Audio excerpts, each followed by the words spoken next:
O voto da mulher branca no mundo europeu é um problema por infindáveis motivos. Por exemplo, em um estudo que mostra dados de 2008 a 2021, confirma que há uma força ideológica crescente entre jovens na Europa. As mulheres de 18 a 30 anos vêm se identificando cada vez mais com a esquerda, enquanto os homens na mesma faixa etária tendem a se deslocar para a direita. Os dados mostram que atualmente as mulheres são 20 pontos percentuais mais à esquerda do que os homens jovens na Europa. A esquerda só consegue se alastrar hoje com tanta velocidade por causa da mulher branca e o velho brocha.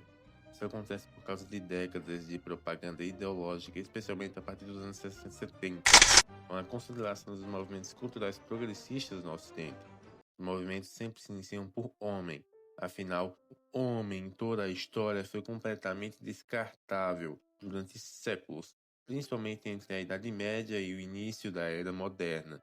A maioria dos homens morreu em guerras, trabalhos forçados ou simplesmente não deixou descendentes. A análise de DNA indica que descendemos de 40% dos homens que já viveram e 80% das mulheres. Isso significa que o homem médio morreu sem se reproduzir, enquanto a mulher média se reproduziu.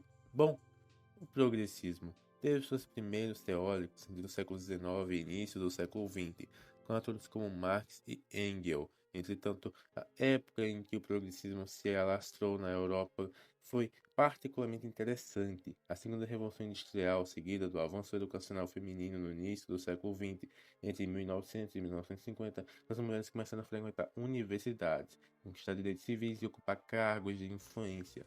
A partir dos anos 60, com a segunda onda do feminismo, a maternidade passou a ser cada vez mais adiada ou rejeitada. Logo, essa mulher passou a ter cada vez menos filhos. Afinal, o trabalho e a carreira ocupavam grande parte do tempo dela.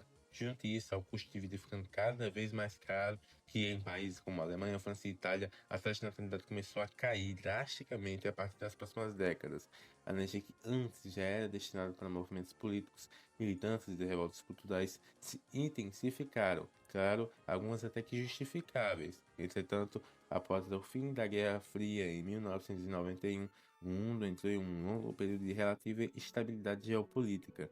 Nesse cenário, a Europa atingiu seu auge de influência cultural e ideológica sobre países em desenvolvimento.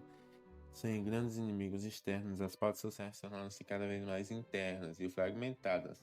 A partir dos anos 2000, o feminismo europeu deixou de priorizar majoritariamente a posição jurídica e social da mulher para concentrar-se em discursos sobre privilégios raciais, identidade e dívidas históricas.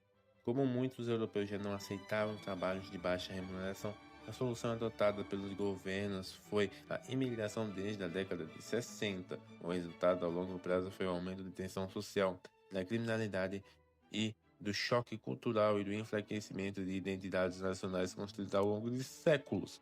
Ainda assim, grande parte da militância feminina europeia direcionava sua energia à defesa irrestrita dessas políticas.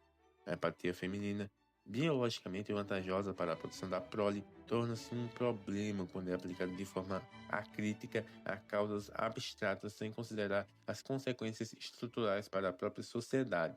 Bom, mas há esperança.